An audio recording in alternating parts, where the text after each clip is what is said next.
Jubilee Hills PS లో దాదాపు 7.5 గంటల పాటు కొనసాగిన సిట్ విచారణ ముగిసింది. కాసేపటి క్రితమే జూబ్లీహిల్స్ పిఎస్ నుంచి హరీష్ రావు బయటికి రావడం కూడా జరిగింది. భారీ ఎత్తున అక్కడికి హరీష్ రావుకి సంఘీభావంగా బీఆర్ఎస్ నేతలు, ప్రజలు కూడా తరలివచ్చారు. దీనికి సంబంధించిన పూర్తి అప్డేట్స్ మా క్రైమ్ బ్యూరో చీఫ్ భాస్కర్ అందిస్తారు. భాస్కర్, అప్డేట్స్ ఏంటి భాస్కర్? దీనికి సంబంధించి దాదాపు 7.5 గంటల పాటు విచారణ కొనసాగింది. ఈ విచారణలో ఏ విషయాలు బయటకు తీశారో తెలియదు కానీ పూర్తిగా 7.5 గంటల పాటు ఆయన అక్కడ నిర్బంధించడంలో మాత్రం సక్సెస్ కాగలిగారు పోలీసులు అని చెప్పుకోవచ్చు. ఎందుకంటే ఆ కేసే అసలు పసలేనటువంటి కేసు. ఆ కేసుకు సంబంధించి పూర్తిగా ఇవాళ దాన్ని హరీష్ రావుకు సంబంధించినటువంటి అంశంలో ఆయన ఇబ్బంది పెట్టే విధంగా, ఆయన కీర్తిని, ఆయనకు సంబంధించినటువంటి వ్యక్తిగత దాన్ని హననం చేసే విధంగా ఇవాళ జరిగిందని చెప్పుకోవచ్చు. పూర్తిగా ఇవాళ పోలీసులు 7.5 గంటల పాటు హరీష్ రావును కూర్చోబెట్టడంలో మాత్రం సక్సెస్ చెప్పుకోవచ్చు. ఈ మొత్తం వ్యవహారంలో కేవలం రేవంత్ రెడ్డి కళ్ళల్లో ఆనందం కోసం పోలీసులు లేదనేటువంటి ఆయన చెప్పకనే చెప్పారు. మరి కాసేపట్లో ఆయన తెలంగాణ భవన్ లో మీడియాను అడ్రస్ చేశారు. మీడియా ముందు ఇవన్నిటికీ సంబంధించినటువంటి ఏం జరిగింది, విచారణ ఎట్లా జరిగింది అనేటువంటిది ఆయన అడ్రస్ చేసే అవకాశం కనిపిస్తుంది. ఇవాళ ఆయన 7 సార్లు ఎమ్మెల్యేగా గెలుపొందారు, 3 సార్లు మంత్రిగా రాష్ట్ర ప్రభుత్వంలో సేవలు అందించారు. ఆ తర్వాత ఆయన గతంలో కూడా ఎప్పుడు చిన్న కాంట్రవర్సీ అయినటువంటి వ్యక్తి, ఇప్పుడు శాసనసభ్యుడిగా ఉన్నాడు. బీఆర్ఎస్ పార్టీ ఉపనేతగా కూడా అసెంబ్లీలో వ్యవహరిస్తున్నాడు.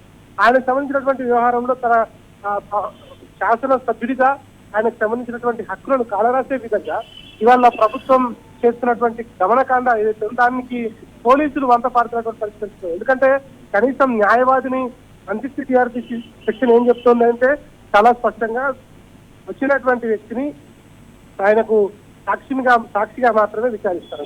సాక్షిగా విచారించేటువంటి క్రమంలో ఆయనను సాక్షిగా విచారించడంలో ఆయన న్యాయవాదిని అలవ్ చేయడంలో వాళ్ళకు వచ్చినటువంటి ప్రాబ్లం ఏందో అర్థం కావాలి. అంటే వ్యక్తిగతంగా తనని ఇబ్బంది పెట్టారు. పోలీస్ స్టేషన్ లో ఒక 6-7 గంటలు కూర్చుండబెట్టి ప్రభుత్వం ఉన్నటువంటి పెద్దల కళ్ళల్లో ఆనందం కోసం ఈ విచారణ జరుగుతుందని చెప్పడం కోసం ఇట్లాంటి కుట్రలకు పోలీసులు ప్రవర్తిస్తున్నారనేటువంటిది బీఆర్ఎస్ పార్టీ తీవ్రంగా ఆరోపిస్తారు.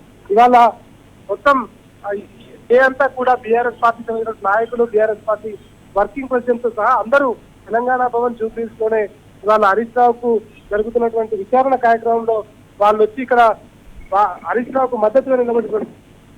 జరిగినా ఎట్లా జరిగినా కూడా కేవలం లేనటువంటి ఒక అభూత కల్పనను ఫోన్ ట్యాపింగ్ చేస్తూ ఇన్ని రోజులుగా 2 ఏళ్లుగా ఒక తెలుగు సీరియల్ లాగా సాగదీస్తూ వస్తున్నటువంటి నేపథ్యంలో ఇప్పటికైనా ప్రభుత్వం ప్రజల కోసం ఆలోచిస్తుందేమో అనేటువంటి నేపథ్యంలో ఆలోచించకుండా కేవలం ఇవాళ తెలంగాణకు మణిహారమైనటువంటి బొగ్గుగని, సింగరేణి బొగ్గుగని విషయంలో ఒక పెద్ద కుట్ర జరగబోతోంది, పెద్ద అవినీతి జరగబోతోంది.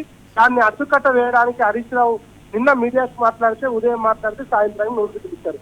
దాన్ని డైవర్ట్ చేయడానికి అంటే ఇక్కడ ముఖ్యమంత్రి, ఉప ముఖ్యమంత్రి కలిసి 2 స్థానాల సాక్షిగా తమిళనాడుకు తెరచిస్తున్న సందర్భంలో ఇద్దరు, ఒక మంత్రి, ఒక ఉప ముఖ్యమంత్రి, ముఖ్యమంత్రి, ఈ ముగ్గురికి సంబంధించినటువంటి వ్యవహారంలో వారి సన్నిహితులకు కాంట్రాక్టులు ఇచ్చుకోవాలనేటువంటి అక్కసుతో వాళ్ళు చేస్తున్నటువంటి పనులు ఏవైతే ఉన్నాయో దాంట్లో భాగంగా దాన్ని బయట పెట్టడానికి అనేక రకాలుగా ప్రయత్నం చేస్తున్నటువంటి టీఆర్ఎస్ పార్టీలు ముందు నుంచి ప్రభుత్వం అధికారంలోకి వచ్చినప్పటి నుంచి ప్రజా సొమ్మును పూర్తిగా ఐస్ క్రీమ్ లాగా కరిగించి చేయడానికి వ్యవహారాన్ని పసిగట్టి ఇవాళ బీఆర్ఎస్ పార్టీ పూర్తిగా దాన్ని ఎప్పటికప్పుడు వాళ్ళ అవినీతులు నగచర్ల నుంచి ఇవాళ సింగరేణి మాఫియా వరకు అన్నింటినీ బయట పెడుతున్నటువంటి క్రమంలోనే ఈ రకంగా కక్ష కట్టి వారిపైన వ్యక్తిగతంగా ఉన్నటువంటి వాళ్ళను ఇబ్బంది పెట్టే విధంగా, శాసనసభ్యులుగా ఉన్నటువంటి వ్యక్తులను ఇబ్బంది పెట్టే విధంగా, బీఆర్ఎస్ పార్టీ నాయకులను ఇబ్బంది పెట్టే విధంగా పూర్తిగా ఒక వ్యక్తిగతమైనటువంటి హననానికి పాల్పడుతున్నటువంటి పరిస్థితి. ప్రజల కోసం ఇచ్చినటువంటి అధికారంలోకి రావడానికి ఇచ్చినటువంటి 6 గ్యారెంటీలు, 420 హామీలను పక్కన పెట్టి ప్రజలను దూరం పెట్టి కేసీఆర్ 10 ఏళ్ల కాలంలో తీసుకొచ్చినటువంటి అభివృద్ధిని పక్కన పెట్టి అన్ని సంక్షేమ కార్యక్రమాలను మట్టి కనిపించి ఇవాళ కేవలం తూతూ మంత్రంగా గొప్పదైనటువంటి పని మాత్రం చేశారు. అబద్ధాలకు స్పష్టంగా మేము చేశామని చెప్పుకోవడంలో, గొంతెత్తి చెప్పడంలో రేవంత్ ప్రభుత్వం చాలా స్పష్టంగా అదొకటి మాత్రం అబద్ధాలను లేని పనులను చేసినట్టుగా చెప్పడం మాత్రం సక్సెస్ఫుల్ గా ముందుకు వెళ్తుందని చెప్పుకోవచ్చు. ఇక హరీష్ రావును ఎందుకు టార్గెట్ చేశారంటే హరీష్ రావు ట్రబుల్ షూటర్. ఇవాళ బీఆర్ఎస్ పార్టీకి ఆయన ఉపనేతగా, బీఆర్ఎస్ పార్టీకి అడ్డదిగా ఉపనేతగా ఉన్నారు. ప్రభుత్వం చేస్తున్నటువంటి అనేక తప్పుడు కార్యక్రమాలను అవినీతిలో చేస్తున్నటువంటి కార్యక్రమాలు అన్నింటినీ కూడా ఎప్పటికప్పుడు బయట పెడుతున్నటువంటి సందర్భంగా ఆయనను చూస్తేనే ముఖ్యమంత్రికి కడుపు మంట అనేటువంటిది గత శాసనసభలో చాలా స్పష్టంగా తెలియదు. దాన్ని కట్టడి చేయడానికి ఏదో రకంగా వీళ్ళు చేస్తున్నటువంటి అనేక అవినీతి ఆరోపణలు బయట పెడుతుంటే దాన్ని అక్కడి నుంచి డైవర్ట్ చేసి దావోస్ వెళ్ళినటువంటి ముఖ్యమంత్రి తిరిగి వచ్చేలోపు ఆ విషయాన్ని ప్రజల నుంచి దూరం చేయడానికి మాత్రమే ఇది చాలా స్పష్టంగా పక్కా ప్లాన్ ప్రకారం పోలీసులను తమ సాయుధ బలగాలుగా ఉపయోగించుకుంటూ తెలంగాణ ప్రజల నుంచి దండయాత్రగా బయలుదేరినటువంటి అంశం అయితే చాలా స్పష్టంగా కనిపిస్తోంది. దీని ప్రతి దానికి టీఆర్ఎస్ పార్టీ ఖచ్చితంగా 50 రోజులలో సమాధానం చెప్పినటువంటిది కేటీఆర్ కొద్దిసేపటితో మీడియాతో మాట్లాడి చెప్పారు. మరి కాసేపట్లో తెలంగాణ భవన్ కి హరీష్ రావు చేశారు. హరీష్ రావు చేరుకున్న తర్వాత అక్కడ వాళ్ళ జరిగినటువంటి విషయాలకు సంబంధించి విచారణకు సంబంధించి వివరాలు వెల్లడించే అవకాశం కనిపిస్తోంది. మొత్తం వ్యవహారంలో మాత్రం ఒకటి చాలా క్లియర్. ఆ ప్రభుత్వంలో గత ప్రభుత్వంలో హరీష్ రావు హోంమంత్రిగా పనిచేయలేదు, ఒక బ్యూరోక్రాట్ కాదు. ఆయన కేవలం ఆర్థిక శాఖ మంత్రిగా ఉన్నారు. ఫోన్ ట్యాపింగ్ అనేటువంటి అంశంలో తనకు సంబంధం లేదనేటువంటిది చాలా క్లియర్. ఇక మరోవైపు సుప్రీంకోర్టు గైడ్ లైన్స్ ఉన్నప్పటికీ ఆ గైడ్ లైన్స్ ని పూర్తిగా తుంగలో తప్పుతున్నారు. కోర్టులు అంటే గౌరవం లేదు, న్యాయస్థానాలంటే నమ్మకం లేదు. కేవలం అధికారం చేతిలో ఉంది కదా అని ప్రభుత్వం నడుస్తున్నటువంటి పెద్దలు చెప్పినట్టు నడుచుకుంటూ పెద్దలు తప్పులు చేయమన్నా చేయడానికి పోలీస్ శాఖ సిద్ధమవుతుందనేటువంటిది మాత్రం చాలా సుస్పష్టంగా ఇవాళ అర్థమవుతోంది. ఇట్లాంటివి ఎన్ని చేసినా ఏం చేసినా తెలంగాణ ప్రజల గుండెల్లో బీఆర్ఎస్ పార్టీ పదిలంగా ఉంది. కాంగ్రెస్ పార్టీ చేస్తున్నటువంటి అనేక అవినీతి కార్యక్రమాలను అడ్డుకట్ట వేయడంలో సక్సెస్ఫుల్ గా ముందుకు వెళ్తా ఉంది.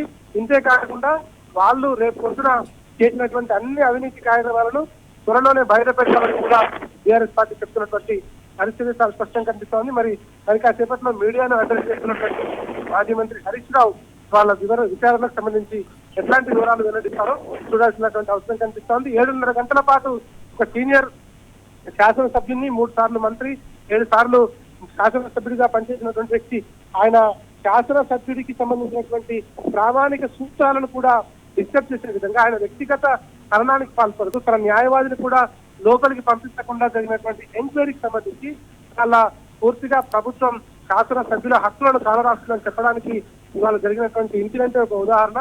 మరి కాసేపట్లో హరీష్ రావు మీడియాకి అటాచ్ చేసిన తర్వాత ఎట్లాంటి వివరాలు వెల్లడిస్తారో చూద్దాం. దాని తర్వాత హరీష్ రావు విచారణలో భాగంగా ఎట్లాంటి క్వశ్చన్స్ అడిగారు, ఏమడిగారు, మళ్ళీ ఎప్పుడు రమ్మంటే ఎందుకు రమ్మన్నారు, ఈ కేసుతో తనకు సంబంధం ఎట్లా ఉందనే వివరాలు ఎవరెవరు అడిగారు, ఇన్వెస్టిగేషన్ అధికారులు ఎవరు దీంట్లో పాల్గొన్నారు, వాళ్ళు ఎట్లాంటి క్వశ్చన్స్ అడిగారు, నేరుగా ఈ ఇన్వెస్టిగేషన్ లో పాల్గొన్నారా, విచారణలో ఎవరైనా నేరుగా వచ్చారా లేదంటే వీడియో కాన్ఫరెన్స్ ద్వారా ఎవరైనా అధికారులు పాల్గొన్నారనేటువంటి పూర్తి వివరాలు మాత్రం మనకు మరి కాసేపట్లో క్లారిటీ వచ్చే అవకాశం కనిపిస్తా ఉంది. Right Bhaskar, thank you.